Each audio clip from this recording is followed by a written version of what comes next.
Assalamualaikum warahmatullahi wabarakatuh. Perkenalkan, nama saya Sultan Oktade Cahya dengan NIM 21707500043. Di sini saya akan mempresentasikan PowerPoint saya tentang Panda Diplomasi, diplomasi unik asal Tiongkok. Outline PPT saya yang pertama adalah latar belakang, yang kedua adalah rumusan masalah, yang ketiga tujuan penelitian, yang keempat manfaat penelitian, yang kelima literatur review, yang keenam konsep penelitian, dan yang terakhir yang ketujuh metodologi dan teknik pengumpulan data. Latar belakang. Diplomasi adalah instrumen penting dalam pelaksanaan kepentingan nasional. Dalam hubungan antar negara, pada umumnya diplomasi dilakukan sejak tingkat awal sebuah negara hendak melakukan hubungan bilateral dengan negara lain, hingga keduanya mengembangkan hubungan selanjutnya ke yang lebih luas. Diplomasi sendiri yang biasa membahas berbagai hal seperti budaya, ekonomi, dan perdagangan. Tetapi ada satu diplomasi unik yang berasal dari Tiongkok. Tiongkok adalah salah satu negara terbesar di Asia dan salah satu negara yang dengan pertumbuhan ekonomi tercepat di dunia. Tiongkok semakin kuat dengan berbagai strategi untuk bersaing dengan negara-negara dunia dari waktu ke waktu. Dalam beberapa tahun terakhir, Tiongkok berupaya meningkatkan hubungan antar negara yang bekerja sama baik secara bilateral maupun multilateral. Di negara tirai bambu ini, hewan endemiknya yaitu panda dijadikan salah satu objek diplomasi, bahkan ini sudah terjadi puluhan tahun. Diplomasi ini disamakan diplomasi panda. Diplomasi panda merupakan diplomasi yang menggunakan panda sebagai objek diplomasi. Diplomasi ini sudah menyebar ke seluruh dunia mulai dari benua Asia hingga benua Eropa. Menggunakan panda sebagai alat diplomatik adalah eksklusif milik Tiongkok. Meski digunakan sebagai alat diplomasi, menggunakan diplomasi tidaklah mudah. Tiongkok menerapkan sistem sewa panda ke beberapa negara yang bisa membayar sewa panda. Dalam pidatonya, Hu Jintao sebagai Presiden Tiongkok pada tahun 2009 mengharapkan 3 harapan dalam diplomasi panda. Yang pertama, meningkatkan populasi panda dalam kerjasama ekosistem berupa program konservasi dan penelitian panda. Yang kedua, menjalin kerjasama lintas batas dengan penerima panda pada bidang ekonomi. Yang ketiga, memperkuat ikatan antara kedua belah pihak dalam jangka waktu yang panjang.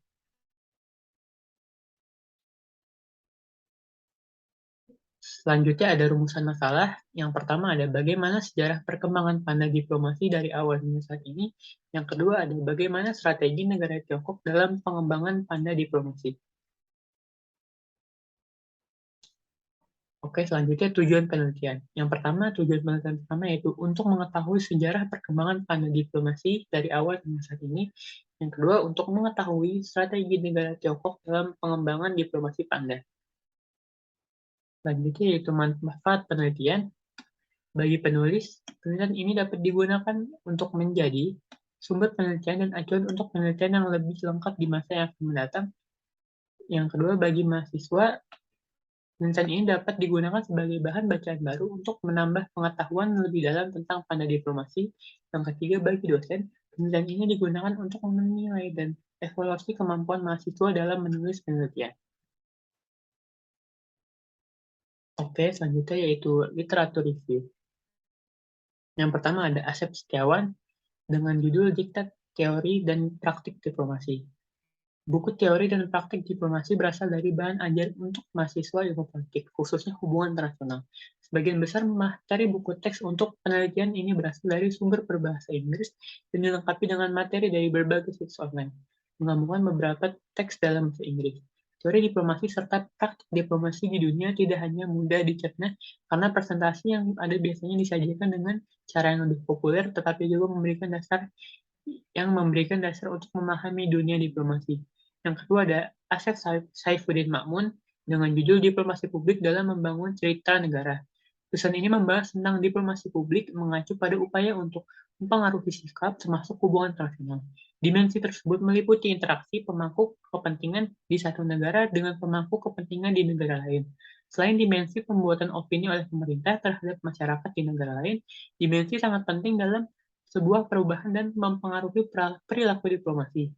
Saat ini tidak ada inisiatif besar dalam atau luar negeri yang diambil tanpa terlebih dahulu diteliti oleh opini, dan dimensi tidak hanya mengacu pada opini, tetapi juga pada konsultasi, keterlibatan. Opini terkait erat dengan dukungan rakyat untuk kebijakan pemerintah. Yang ketiga ada Fahim Nurziah Yahya dengan judul Penggunaan Diplomasi Panda oleh Tiongkok. Studi kasus hubungan bilateral Tiongkok-Prancis 2012 hingga 2018. Tulisan ini menjelaskan tentang diplomasi panda yang dilakukan oleh Tiongkok terhadap Prancis pada periode tahun 2012 hingga 2018, yang menghasilkan poin krusial, di antaranya kesepakatan penyewaan panda oleh Prancis selama 10 tahun dengan pembayaran tiap tahun. Di samping itu juga terjadi barter dengan Erich uranium yang dimiliki oleh Prancis kepada Tiongkok, sehingga kepentingan Tiongkok di balik diplomasi panda adalah untuk mendapatkan uranium yang dimiliki oleh Prancis. Yang keempat ada Wahyu Santoso dengan judul Peran Diplomasi terhadap Hubungan Indonesia-Tiongkok tahun 2015 sampai 2019. Tulisan ini menjelaskan tentang diplomasi panda serta hubungan diplomatik Tiongkok-Indonesia yang dimulai pada tahun 1955. Diplomasi panda ditempuh demi kepentingan nasional untuk membentuk citra diri nasional di mana hanya Tiongkok yang menjadikan panda sebagai lambang negara yang sama-sama lucu yang mengebaskan untuk diciptakan dan untuk memantapkan identitas sebagai negara yang kuat.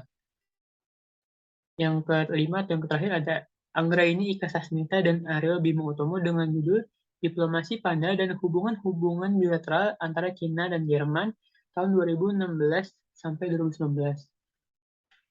Penelitian ini akan membahas upaya pemerintah Tiongkok untuk menerapkan diplomasi panda ke Jerman yang telah menjadi importir utama produk-produk berteknologi tinggi bagi Tiongkok sejak tahun 1999. Selanjutnya ada konsep penelitian. Yang pertama ada diplomasi. Konsep diplomasi adalah mesin atau alat politik luar negeri suatu negara. Pentingnya diplomasi sangat penting dalam berkomunikasi dengan negara lain di dunia untuk menjaga perdamaian dunia. Memang salah satu faktor pecahnya perang adalah kurangnya komunikasi antar negara yang bertikai, seperti yang terjadi pada Perang Dunia. Diplomasi merupakan praktik melakukan negosiasi antar negara melalui perwakilan resmi dipilih oleh negara itu sendiri, tanpa campur tangan dari pihak lain atau negara lain. Diplomasi antar negara dapat melibatkan seluruh proses hubungan luar negeri, baik dalam membentukkan kebijakan luar negeri maupun dalam hal yang terkait dengan pelaksanaannya. Diplomasi juga dikatakan mencakup teknik operasional untuk mewujudkan kepentingan nasional di luar batas jurisdiksi. Hentikannya saling ketergantungan antar negara telah menyebabkan peningkatan jumlah pertemuan dan konferensi internasional hingga saat ini. Yang kedua ada hubungan bilateral. Hubungan bilateral adalah sebagai suatu bentuk hubungan satu negara dengan negara lain yang berinteraksi satu sama lain. Selanjutnya ada metodologi dan teknik pengumpulan data. Penulis menggunakan metode penelitian kualitatif deskriptif. Penulis menggunakan metode studi kasus di mana penulis akan menjelaskan tentang diplomasi panda yang ada di dunia. Data yang digunakan adalah data sekunder. Penelitian ini menggunakan pendekatan studi kepustakaan yang bersumber dari buku-buku yang sesuai dengan kajian ilmu pengetahuan, bersumber dari jurnal, e-book, catatan, laporan, dan artikel terpercaya yang berhubungan dengan apa yang sedang diteliti. Oke, sekian presentasi dari saya. Kurang lebihnya mohon maaf. Wassalamualaikum warahmatullahi wabarakatuh.